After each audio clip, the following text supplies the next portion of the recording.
पीड़िता की जानिब से अब एडवोकेट उज्जवल निकम जो है वो उसको रिप्रेजेंट करने वाले हैं। इस मामले को फास्ट ट्रैक कोर्ट पर चलाएंगे। मुमकिन है डेली बेसिस पर या सिंगल डे के अंदर भी इसके सारे जो मटेरियल एविडेंसेस से विटनेस है उनको टेस्टिफाई कर एग्जामाइन करके कुछ ही दिनों के अंदर इसका फैसला सुनाया जाएगा। उसके प्रावधान के हिसाब से जो है उसको फांसी की सज़ा मुमकिन नज़र आती है।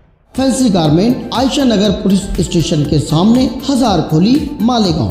प्रोपराइटर चांद खान। देखते रहिए the prime news Abdul Rahman के साथ। पिछले 15 दिनों से पुलिस हिरासत में मौजूद डोंगराले की 3 साला मासूम बच्ची की असमत दरी और कत्ल के इल्जाम में गिरफ्तार मुलजिम विजय खैरनार को आज वीडियो कॉन्फ्रेंसिंग के जरिए अदालत के सामने पेश किया गया, जिसे अब अदालत ने पुलिस हिरासत से निकालकर अदालती तहवील में देने के अहकामात जारी कर दिए हैं। इस मामले ने पुलिस ने अपनी तमाम तहकीक मुकम्मल कर ली है। पुलिस के हाथ असमत दरी और कत्ल से जुड़े तमाम सबूत लग चुके हैं, जिसके बाद मजीद पुलिस तहवील की और तहकीक की कोई गुंजाइश बाकी नहीं रहती, बल्कि अब जल्द अज जल्द फास्ट ट्रैक कोर्ट में इस मुकदमे को चलाते हुए फांसी के तख्त तक मुलजिम को पहुँचाने की राह हमवार करने की जरूरत है, जिसके लिए जाने माने वकील उज्जवल निकम को नामजद किया गया है। अंदाजा यह है कि अंदरून चंद इस मामले को शुरू कर दिया जाएगा। इस बारे में हमने एडवोकेट फैज वासिफ से बात की।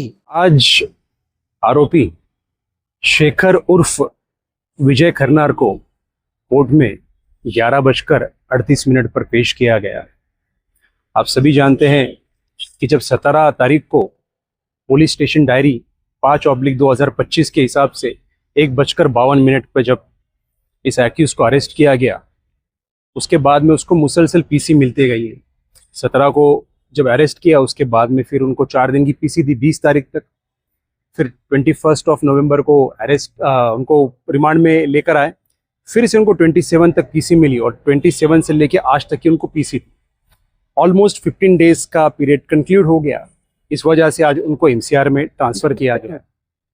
इसी के साथ साथ इसमें जो पॉक्सो एक्ट है उसके सेक्शन 32 के अकॉर्डिंग जो है स्पेशल पब्लिक प्रोसिक्यूटर का अपॉइंटमेंट हुआ है, और उसका प्रोविजन कुछ ऐसा है कि जो एडवोकेट रिप्रेजेंट करेगा प्रोसिक्यूट्रिक्स को यानी पीड़िता को, उसको एटलीस्ट 7 साल का तजुर्बा होना चाहिए या उससे ज़्यादा का चाहिए। तो उस बुनियाद को और उस क्राइटेरिया को मद्देनज़र रखते हुए जो है वो पीड़िता की जानिब से अब एडवोकेट उज्जवल निकम जो है वो उसको रिप्रेजेंट करने वाले हैं।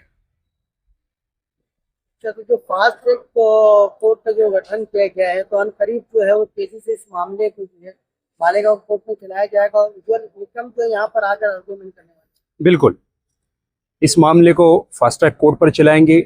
मुमकिन है डेली बेसिस पर या सिंगल डे के अंदर भी इसके सारे जो मटेरियल एविडेंसेस से विटनेस है उनको टेस्टिफाई कर एग्जामाइन करके कुछ ही दिनों के अंदर इसका फैसला सुनाया जाएगा।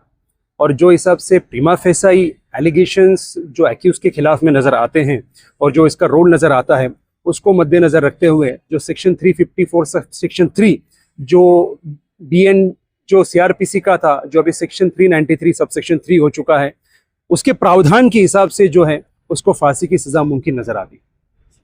जिस तरीके से वाक़या संगीन था और जिस तरीके से मुजाहरा हुआ, उसके बाद भी हम देख रहे हैं इस तरह की घटना जो है वो ख़त्म नहीं हो रही है, बल्कि इसके बाद एक कई मामला पिछले 3-4 दिनों में देखने में आए हैं।